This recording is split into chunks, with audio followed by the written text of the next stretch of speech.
Assalamualaikum warahmatullahi wabarakatuh. Nama saya Revaldi Ibnu Adikara. Saya di sini ingin menjelaskan tentang desain arsitektur. Perancangan arsitektur merupakan tahap pertama dalam proses perancangan perangkat lunak yang dimulai dengan perancangan data, kemudian berlanjut pada penurunan satu atau lebih struktur arsitektur sistem.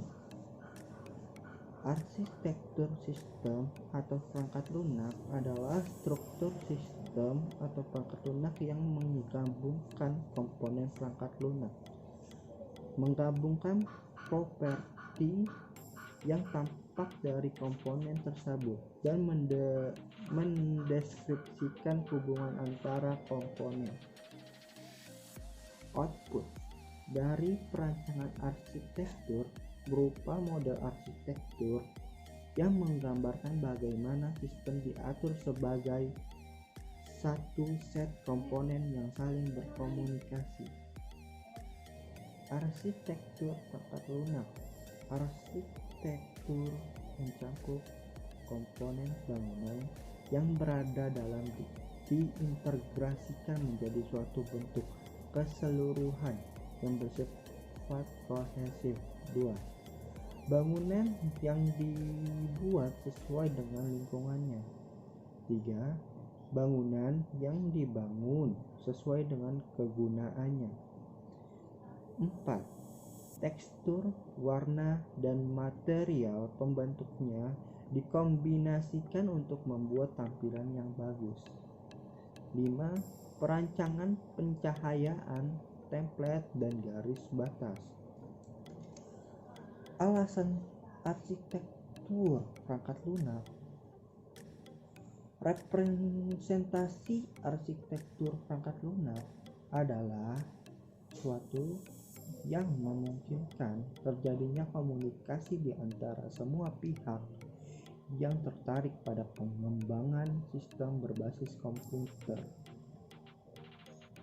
Arsitektur yang dibuat di awal perancangan akan memiliki efek yang menentukan pada semua pekerjaan RPL selanjutnya. Arsitektur menggambarkan model yang relatif kecil dan mudah dipahami, dan menggambarkan bagaimana sistem distrukturkan dan bagaimana komponen di dalamnya saling bekerja sama. Deskripsi arsitektural. Sasaran dari deskripsi arsitektural untuk menetapkan kerangka kerja konseptual dan kosakata yang digunakan selama perancangan arsitektur perangkat lunak. 2. Untuk menyediakan panduan yang rinci pada waktu mempresentasikan deskripsi arsitektural. 3. Untuk memandu praktek perancangan yang baik. Keputusan arsitektural. Pola deskripsi keputusan arsitektural. 1. Permasalahan perancangan. Permasalahan perancangan deskripsikan permasalahan perancangan arsitektural yang akan diselesaikan. 2. Penyelesaian. Menentukan pendekatan yang dipilih untuk menyelesaikan permasalahan yang berkaitan dengan perancangan. 3. Kategori. Spesifikasi kategori perancangan yang akan diselesaikan permasalahannya, seperti perancangan data, struktur isi dan komponen, integrasi, presentasi. Asumsi-asumsi. Indikasikan asumsi saat menentukan keputusan, misalnya standar teknologi, pola yang tersedia, permasalahan yang berkaitan dengan sistem. Alternatif. Secara singkat, deskripsi mendefinisikan alternatif yang akan dipertimbangkan dan mengapa ditolak. Argumen. Jelaskan mengapa memilih penyelesaian di atas dan alternatif-alternatif lainnya.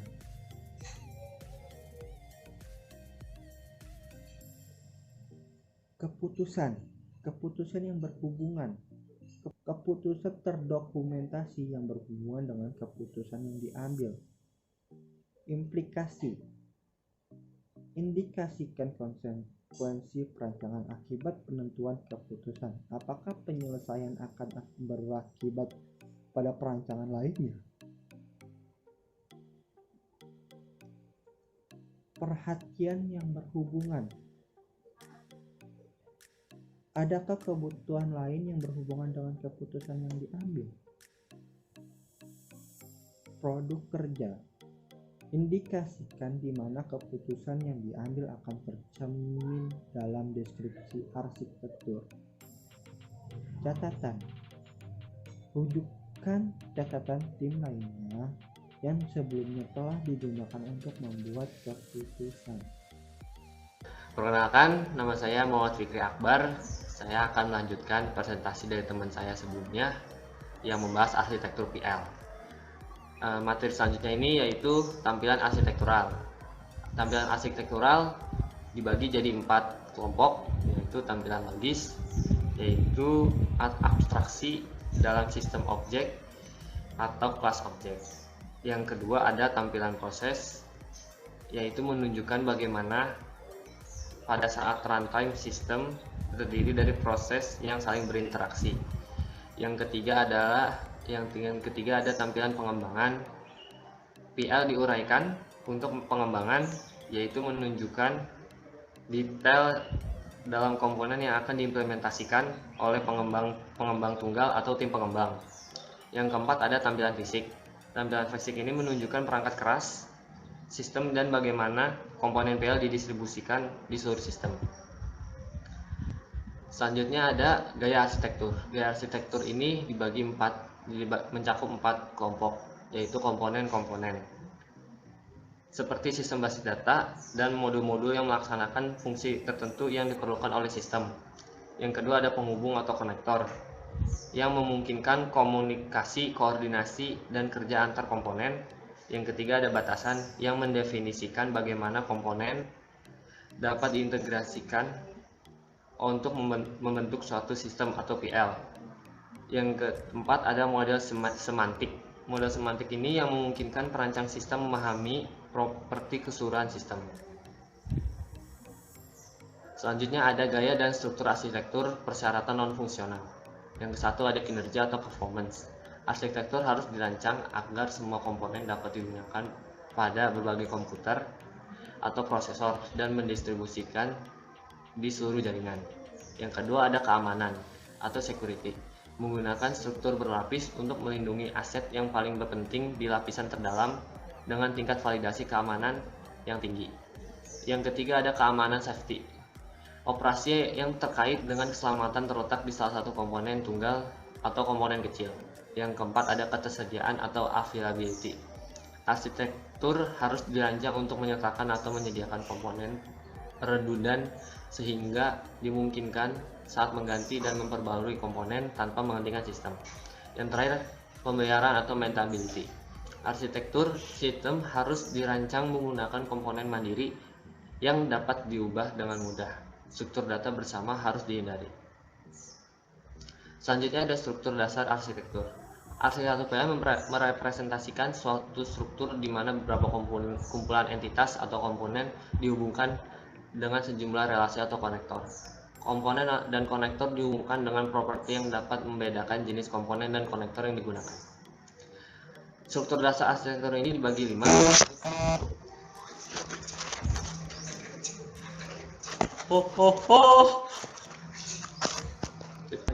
Lanjut.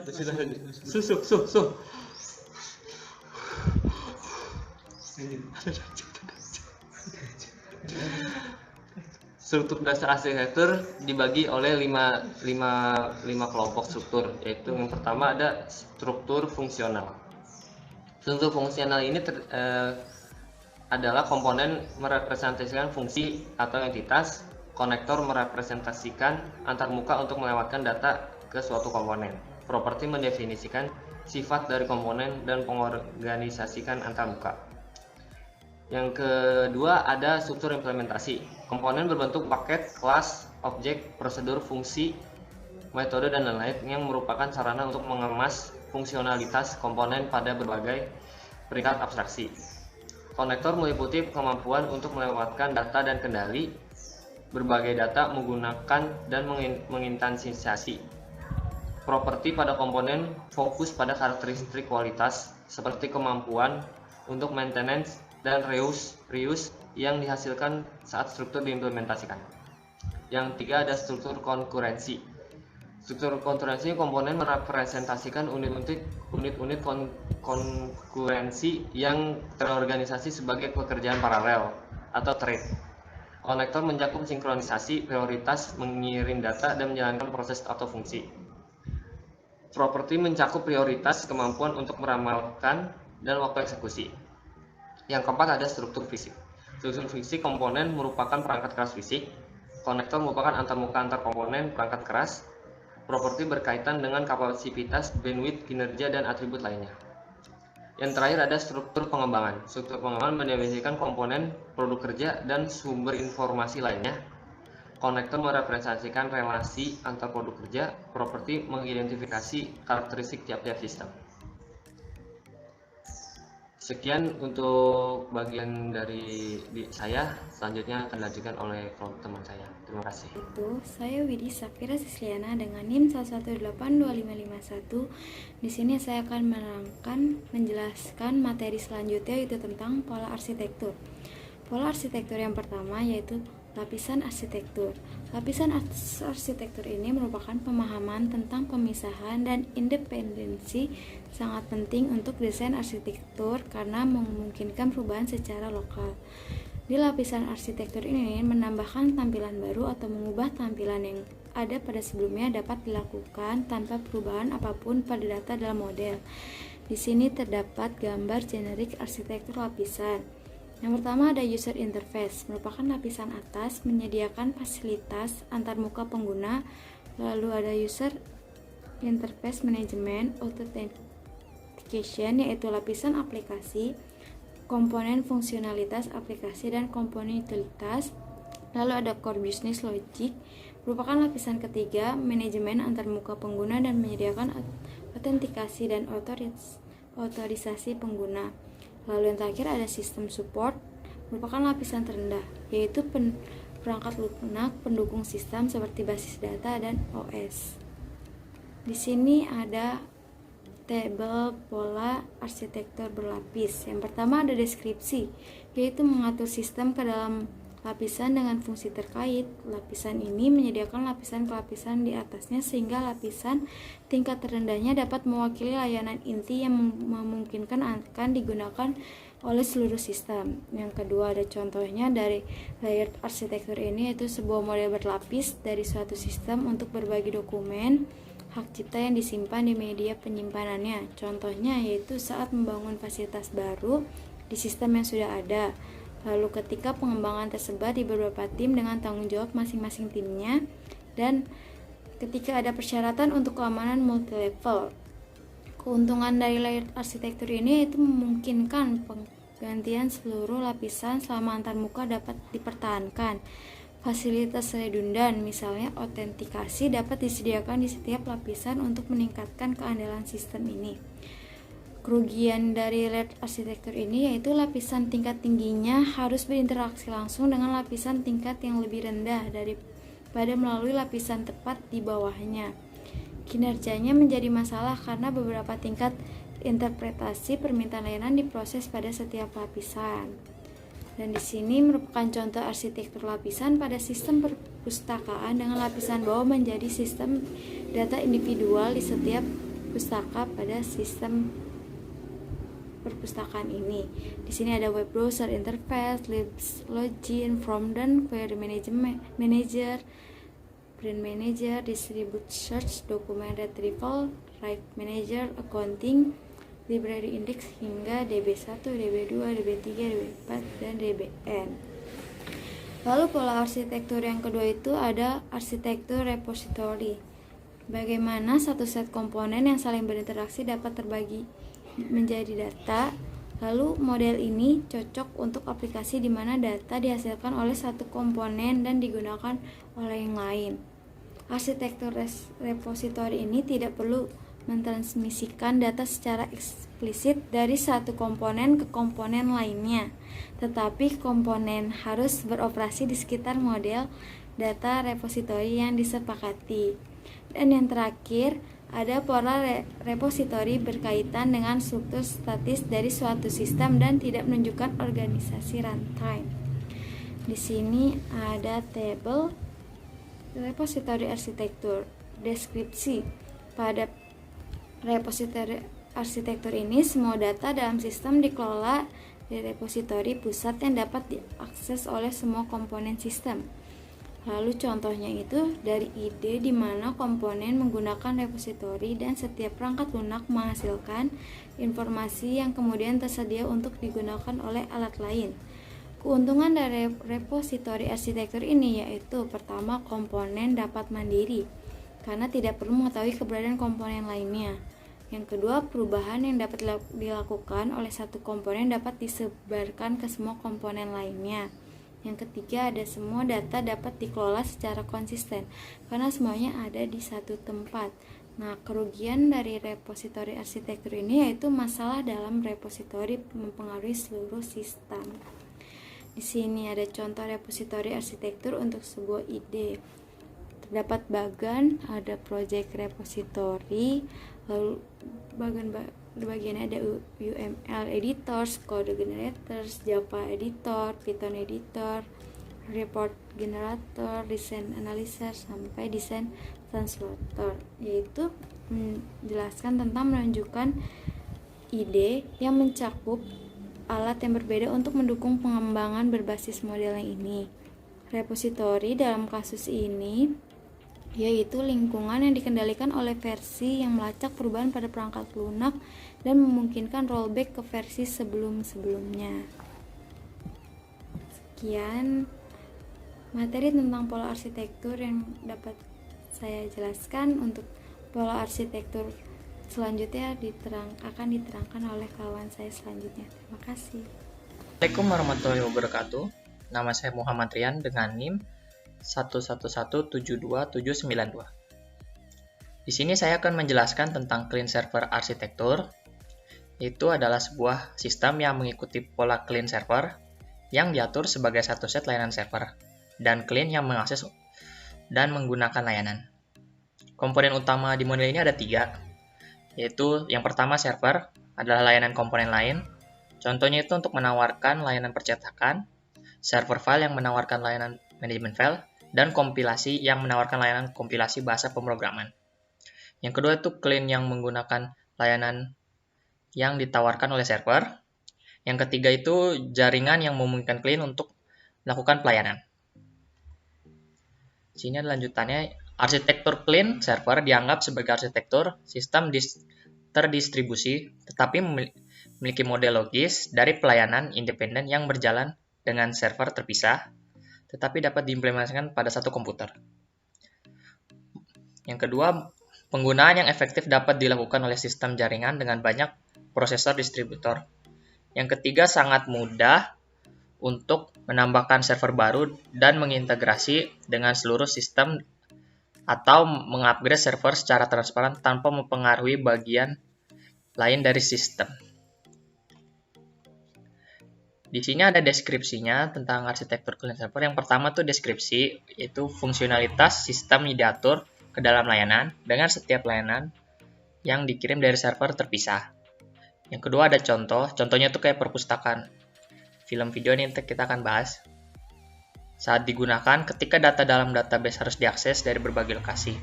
Keuntungannya tuh server dapat didistribusi melalui jaringan, fungsi dapat tersedia untuk semua client dan tidak perlu diterapkan di semua layanan. Kerugiannya yaitu, pertama, setiap layanan dapat terjadi kegagalan sehingga rentan terhadap penolakan layanan atau kegagalan server. Yang kedua yaitu kinerja tidak dapat diprediksi karena tergantung pada jaringan dan juga sistem. Berikut adalah contoh sistem perpustakaan film atau video.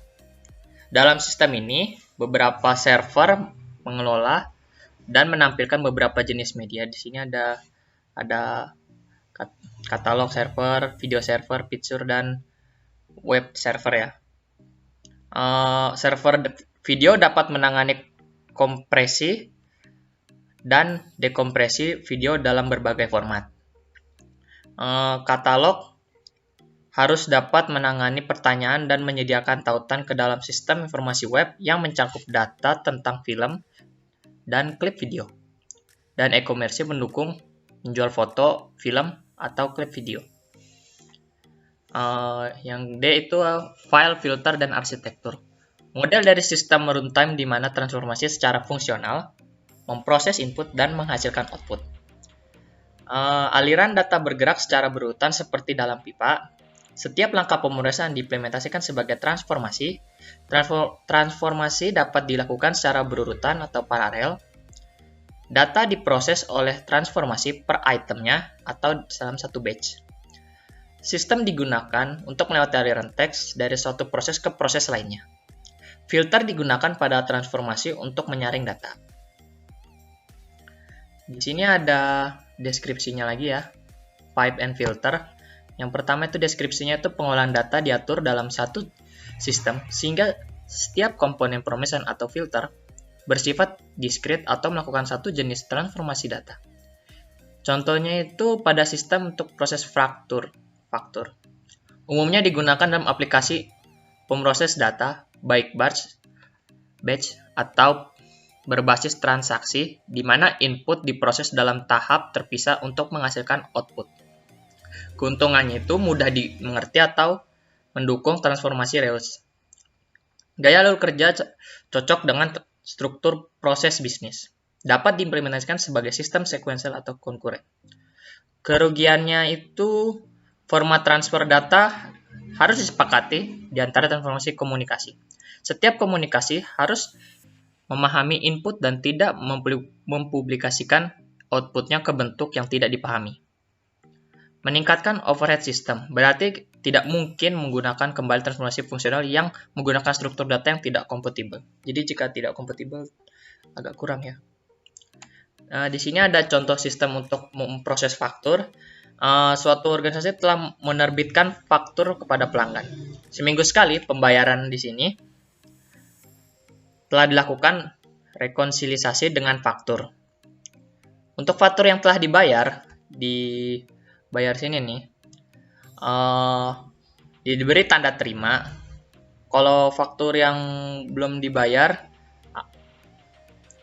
untuk faktur yang belum dibayarkan dalam waktu pembayaran yang ditentukan, diberikan pesan untuk pengingat. Di sini akan diberikan pengingatnya ya. Perkenalkan, nama saya Diki Darmawan. Di sini saya ingin melanjutkan materi dari teman saya sebelumnya. Di sini saya membawakan materi tentang arsitektur aplikasi. Arsitektur aplikasi adalah sistem aplikasi yang dimaksudkan untuk memenuhi kebutuhan bisnis yang memiliki banyak kesamaan dan menggunakan aplikasi tertentu. Arsitektur aplikasi dapat diimplementasikan kembali ketika mengembangkan sistem yang baru. Tetapi untuk banyak sistem bisnis, penggunaan kembali aplikasi dimungkinkan tanpa implementasi ulang. Lanjut, ada sistem pemrosesan transaksi atau Transaction Processing System. Aplikasi pemrosesan transaksi